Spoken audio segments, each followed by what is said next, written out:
Okay, close your eyes for a second and imagine Sweden. You Right. probably picture that sleek, minimalist design, right?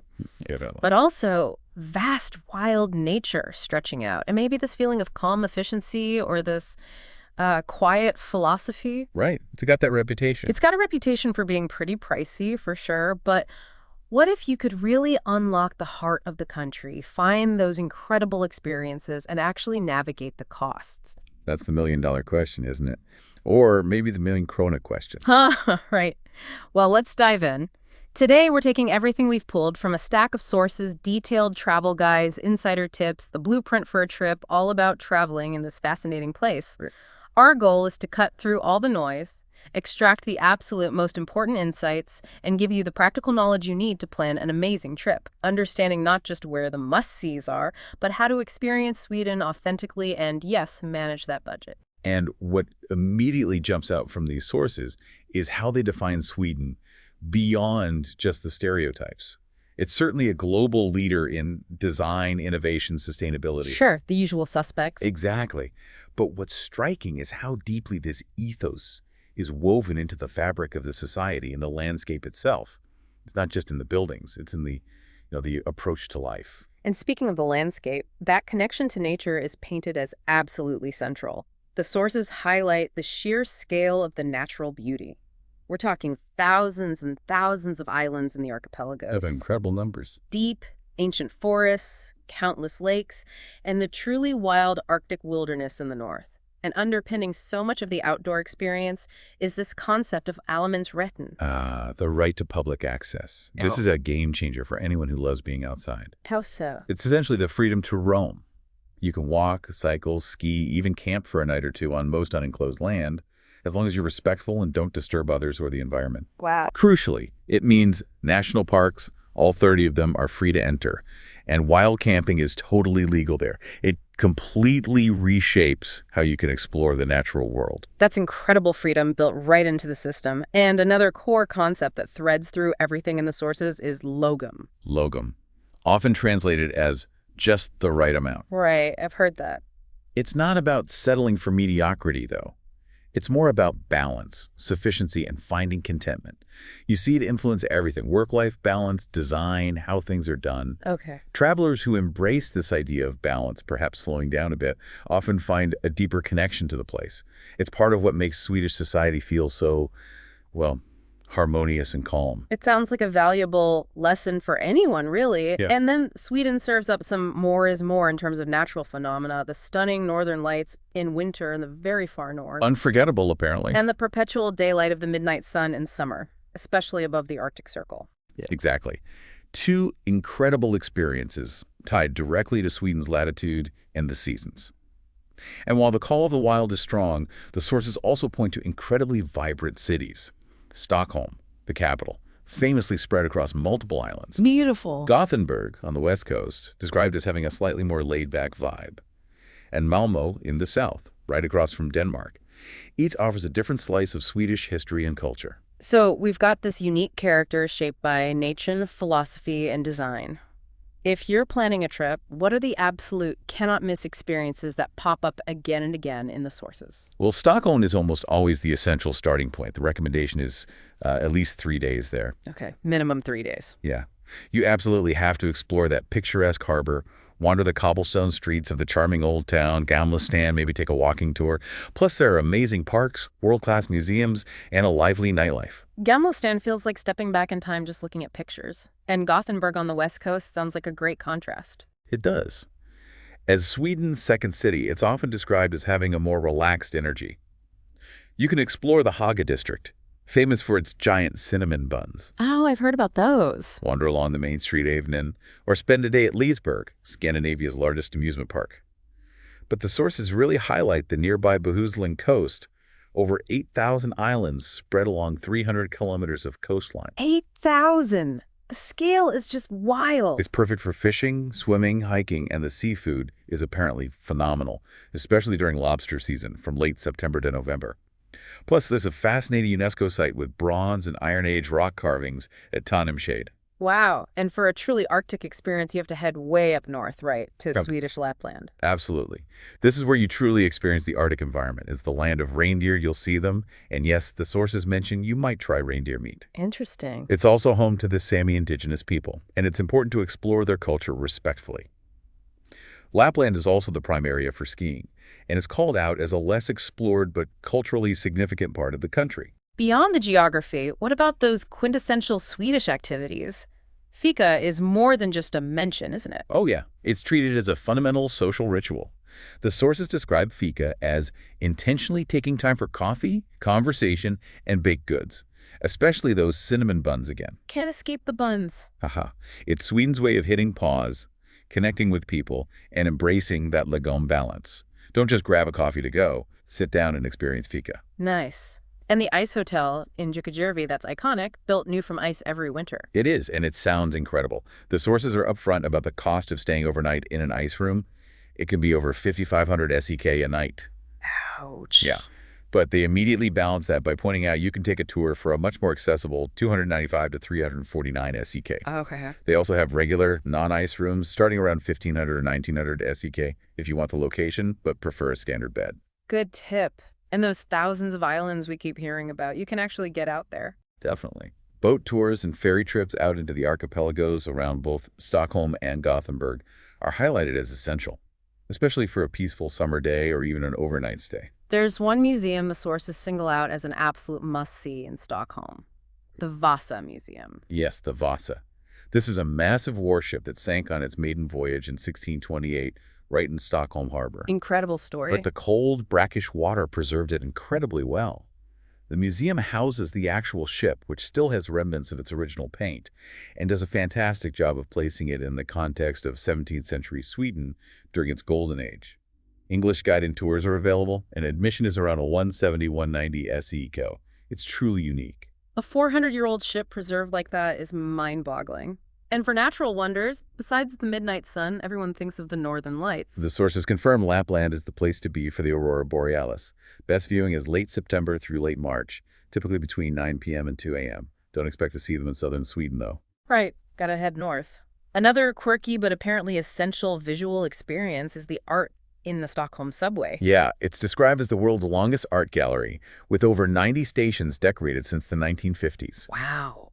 Kungsträdgården Station is specifically mentioned as a highlight, featuring abstract garden designs and sculptures salvaged from a former palace. You can take a guided tour or just explore different stations yourself. Leesburg in Gothenburg sounds like pure fun. If you like amusement parks, it's Scandinavia's largest. Plenty of roller coasters, a haunted house, rides for all ages, and that giant Ferris wheel. Sounds great. It even gets a festive makeover for Halloween and Christmas. Admission is low, around 95 SEK, but the unlimited ride pass is the way to go at 255 SEK if you plan to hit the rides. Good to know. And nearby in Gothenburg, Universium is highlighted as an interactive science center with an indoor rainforest and dinosaur exhibit. Sounds great if you have kids or just want to explore your inner scientist. Admission is 225 SEK for adults. Shifting from specific places to moments in the year, the sources mention a couple of key seasonal celebrations. Midsummer Festival in late June is the undisputed biggest party of the year for Swedes. It's all about dancing around a maypole, eating, drinking, and celebrating the longest day. Every municipality has its own events. Sounds lively. And Valborg Day on April 30th is another big one, welcoming spring with huge bonfires, a tradition stretching back to the Middle Ages. For serious outdoor enthusiasts who want more than just a quick roam, hiking is a major draw. Absolutely. The Kungsleden, or King's Trail, is a famous, very long route, 440 kilometers, but the sources emphasize you can just do sections. Ah, okay. The real takeaway for hikers is leveraging Allemansrätten within those 30 national parks, free entry, legal wild camping. Abisko National Park in Lapland is singled out as particularly popular for hiking, plus skiing and snowshoeing, with great chances to see the midnight sun or aurora depending on the season. And you mentioned skiing. It's not just way up north. No, winter sports are popular throughout Scandinavia. Ore is a major resort, about 600 kilometers north of Stockholm, with peaks over 1,400 meters. Daily trains connect it to Stockholm. Lift tickets are around 600 SEK a day. Sälen, Vemdalen, and Bronäs are other prominent ski areas mentioned. What about some less expected highlights? Uppsala, for instance. Uppsala is a quiet, charming university town very close to Arlanda Airport, like 25 minutes, and easily accessible from Stockholm by train, 1 hour. Convenient. It's centered around its historic university, which has a huge library and a fascinating museum of evolution. It's got quirky shops, lovely parks, and waterways perfect for exploring by bike. Touring the university is a highlight. And for fans of crime fiction, Wallender's Ystad. Down in southern Skåne, yes. It's a very picturesque town that serves as the setting for the famous Kurt Wallander detective novels. Right. The tourist office offers themed tours, but the town itself has character and is a pleasant day trip from Malmö, only an hour away. Kosterhavet National Park sounds unique, Sweden's first marine park. It is. Located on the Coster Islands north of Gothenburg. It's home to Sweden's only coral reef and an incredible diversity of marine life, over 6,000 species, many found nowhere else in Sweden. Amazing. It's a huge protected area. You can rent bikes on the islands and see a large seal colony. You get there by ferry, which is reasonably priced around 136 SEK return. And for a touch of royal history, Drottningholm Palace. Located near Stockholm, it's highlighted as the best preserved 17th century palace in Sweden. Actually modeled on Versailles, it's a UNESCO World Heritage Site with extensive gardens, a theater, and a Chinese pavilion. Fancy. While it's the official private residence of the royal family, parts are open to the public on weekends. Admission is 140-170 SEK, including a tour option. Finally, connecting the coasts, the Gotha Canal. This is an amazing piece of 19th century engineering, a 190-kilometer waterway linking the Baltic Sea near Stockholm all the way to Gothenburg via lakes and rivers, navigating 47 bridges and 58 locks. Wow, that's quite a feat. You can experience it by taking a guided boat tour, renting your own boat, or cycling along the towpaths. It's open seasonally, typically from May to September. Okay, here's a big question that comes up anytime Sweden travel is discussed. The cost. We know it has a reputation for being expensive. What do the sources tell us about navigating that? They are very clear. Sweden is expensive compared to many other destinations, but they immediately pivot to how absolutely manageable it can be with smart planning and a few key strategies. Let's look at the typical costs they lay out first, just to get a baseline. Right, so accommodation varies a lot. Hostels are listed around 250 SEK for a dorm bed, or around 650 SEK for a private room. Yeah, that's pretty standard for Scandinavia. Budget hotels are higher, maybe 700 to 900 SEK. Camping is definitely cheaper at 160, 200 SEK, and don't forget that legal wild camping is an option, thanks to Allemannsretten. Food is where costs can really sneak up. Sit-down restaurants can easily run 200 SEK per meal. Street food is more reasonable at 30-50 SEK, and pre-made sandwiches 50-100 SEK. Casual takeout, like Thai or Middle Eastern, is around 65-95 SEK. But cooking some of your own meals helps a lot. Sources estimate groceries for a week at 600-700 SEK. And drinks, especially alcohol. I hear stories. High alcohol tax is a reality. Beer is listed at 40-75 SEK, which is surprisingly relatively affordable compared to other options. Okay, beer it is then. Wine is 55-75 SEK glass, and cocktails push past 100 SEK easily. So pulling all those costs together, what kind of daily budgets do the sources suggest, not including your international flights? For a true backpacker aiming for the lowest cost, staying in dorms or camping, cooking most meals, relying on public transport, walking, cycling, and focusing on free activities, they suggest around 775 SEK per day. Which is roughly 70 to 130 US dollars. Yeah, around that range. This requires quite strict budgeting, especially if you want to enjoy eating or drinking out much. And a more moderate budget. For a mid-range traveler, staying in a private hostel room or an Airbnb, mixing cooking with casual restaurants and some lunch buffets, using city passes, and doing a few paid tours, they suggest around 1,600 SEK per day, or about $150-300 USD. That sounds more comfortable. And upscale. The sources put the starting point for upscale at 2,200 plus SEK per day, $400-800 plus USD. This assumes hotels, perhaps a rental car or taxis, eating out for every meal, enjoying drinks, maybe flying to places like Lapland, and doing numerous paid activities. They make it clear this is just the floor for a luxury trip. Okay, 775 SEK a day for budget. That requires some serious tactics. What are the most impactful money-saving tips from the sources? If you take away nothing else about saving money, remember this: the lunch buffet. Seriously. The Diggins lunch. Exactly. It's a local practice for value. For around 105 SEK, you often get a substantial high-quality meal. Hermitage in Stockholm is mentioned as a good, cozy option. Also, buy alcohol, especially beer, from the state-run Systembolaget stores. It can be up to 50% cheaper than bars. Systembolaget. Got it. That lunch buffet tip sounds like a lifesaver. What else? Book trains and buses in advance. like 3 to 4 weeks out is key.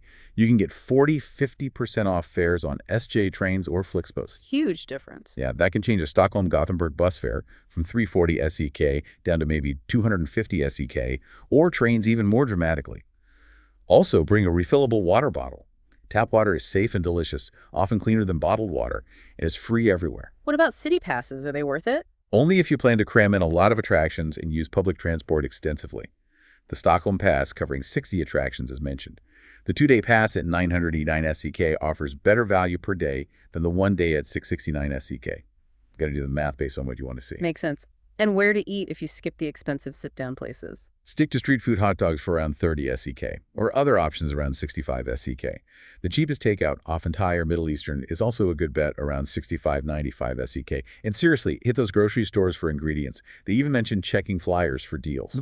Yes, the sources warn they often have high cover charges, sometimes over 250 SEK, on top of already expensive drinks. Okay. And finally, getting around within cities' public transport seems key for budget. Absolutely crucial. Get a public transport card or pass. Single fares are expensive, 38 SEK in Stockholm, 28 SEK in Gothenburg. A week-long pass in Stockholm is around 415 SEK, and a 3-day pass in Gothenburg around 210 SEK. They also issue hefty fines if you're caught without a valid ticket, so don't risk it. Good warning. So, with costs in mind, how does one actually traverse this rather expansive country? What does the source material say about getting around? Sweden has fantastic public transportation. Within cities, it's incredibly efficient, punctual, and clean. City apps help navigate. This includes ferries in places like Gothenburg out to nearby islands, sometimes integrated into the public transport system for around 120 SEK for a 2–3 hour trip. And between cities. You have two main options: buses and trains. Buses have an extensive network, often cheaper than trains, and can get you to more remote spots. Booking ahead is essential for the lowest fares, sometimes as low as 80 SEK, though typically 225–405 SEK. Flixbus is highlighted as a budget option. Okay, Flixbus is good. Trains, run by SJ, connect major cities with comfortable high-speed service. Again, book 3–4 weeks ahead for potential fares as low as 185 SEK for Stockholm-Gothenburg, 3 to 4 edgers. Typical costs are 350–700 SEK. Overnight trains exist for longer hauls, like Stockholm to Luleå in the north, 15 airs, 700–1215 SEK. Trainline is a useful app for booking these. Airport transport options, how do they compare? The Arlanda Express train from Stockholm Airport is fast, 20 miljones, but pricey, 299 SEK. The bus is cheaper, 119 SEK, but takes longer, 45 minutes. So trade-off between cost and time. Right, for those very long distances, especially up north. Flying becomes almost necessary. Stockholm to Kiruna, deep in Lapland, is a 4-hour flight, around 700 SEK, versus 15+ hours by train. Yeah, that's a big difference. Even Stockholm to Gothenburg can be flown quickly, around an hour for 400 SEK, if time is critical. Ferries for exploring the coast. Essential for the archipelagos around Stockholm and Gothenburg. They're often part of public transport or dedicated day trips. What about renting a car? Is that recommended? The sources caution against it unless you have a specific road trip plan that requires reaching remote areas. It's around 500 SEK a day, but most cars are manual, and driving and parking in cities is difficult and expensive. We'll stick to public transport mostly. Usually easier and cheaper within urban areas, yeah. And the most basic ways to explore. Walking and cycling. Swedish cities are very walkable, especially the centers and old towns. Cycling is hugely popular with great bike lanes, particularly in Gothenburg and Malmö. It's a wonderful way to see things and stay active. And for the truly adventurous, hitchhiking. It's mentioned as possible, but not common among Swedes. Foreigners might find it doable on major highways like the E4. Communication isn't usually an issue as most Swedes speak excellent English. A flag from your home country might help signal you're a tourist. HitchWiki is suggested for more info. Okay, interesting. Given all these options and different experiences, it raises a crucial question. When is the best time for you to visit? And that depends entirely on what you want to see and do, right? Exactly. The sources break it down by season. Summer, June to August, is the most popular. You get warm temperatures, 18–25 degrees C, and incredibly long daylight hours, the midnight sun up north. Perfect for outdoors. Ideal for enjoying the outdoors, cities, and the archipelagos. Beauty, it's peak season, meaning higher prices and crowds, especially around midsummer. What about the shoulder seasons, spring and fall? May and September are highlighted as offering a fantastic balance. May brings longer days, beautiful blossoms, mild temperatures, and fewer crowds, great for cities and early nature activities. September has stunning fall colors, cooler weather perfect for hiking, and crowds begin to thin. And winter, obviously cold and dark. November to March is cold, snowy, and dark with only a few hours of daylight in the south. However, this is the undisputed best time for seeing the northern lights in Lapland, November, March, enjoying winter sports like skiing and visiting the ice hotel. So it has its own magic. Definitely. Prices are generally lowest outside the Christmas-New Year period. Cities can be challenging for extensive walking in winter, though. So the key takeaway on timing seems to be For general sightseeing, city breaks, and warm weather outdoors, May through September. For the unique winter experiences like the Aurora or Ice Hotel, target the winter months, specifically in the north. got it. Yeah. Beyond the sights and logistics, what's the actual feel of being in Sweden? What about the culture and connecting with Swedes? We keep coming back to Lagom because it truly is a cultural cornerstone. It's more than just a concept. It shapes the feeling of the society balance, moderation, contentment. You really feel it. Apparently so. You see it in the emphasis on equality, sustainability, and a generally calm, organized approach to life.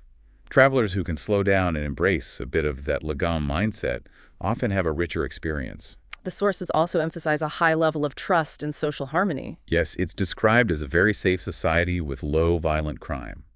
Punctuality and honesty are valued. There's a strong emphasis on social equality and environmental responsibility. All of this contributes to a relaxed and secure feeling as a traveler. And communication sounds pretty straightforward. No major language barrier. Exceptionally so. Almost everyone, especially younger generations and in urban areas, speaks excellent English. While learning a few basic Swedish words like hej, hello, and tack and thing is appreciated, you absolutely will not struggle to communicate daily. And circling back one more time to Fika, it's not just a coffee break. It's a social ritual. Take the time to engage in it. It's a window into the social fabric. Recognizing the Sami indigenous culture in Lapland is also highlighted as important. Yes. In the north, it's important to be aware of and respectful towards the Sami people and their traditions, particularly reindeer herding, and to seek out opportunities to learn about their handicrafts and way of life. And the design ethos we touched on earlier, it's really everywhere. It's everywhere you look. The clean lines, focus on functionality and minimalism aren't just in furniture stores. You see it reflected in architecture, public spaces, and everyday objects. It's a point of national pride and a constant visual element of your travels. Finally, let's talk safety. What should listeners keep in mind? Well, the good news is Sweden is overwhelmingly safe. It's ranked among the safest countries globally with very low violent crime. Generally, you can feel secure walking around even at night, though common sense always applies. Is there any petty crime to be aware of? Pickpocketing. It's rare, but the sources mention that in very crowded tourist hotspots like Gamla Stan, busy train stations, or packed public transport, opportunistic pickpocketing can occur. Just be mindful of your belongings in these specific areas. Keep your wits about you, you know. Standard city smarts and outdoor safety if you're venturing into nature. That seems key with Allemansrätten. This is where awareness is crucial. If you're using Allemansrätten to hike or camp, remember it comes with responsibilities. Leave absolutely no trace, respect private property, don't disturb wildlife. Right, respect the freedom. Exactly.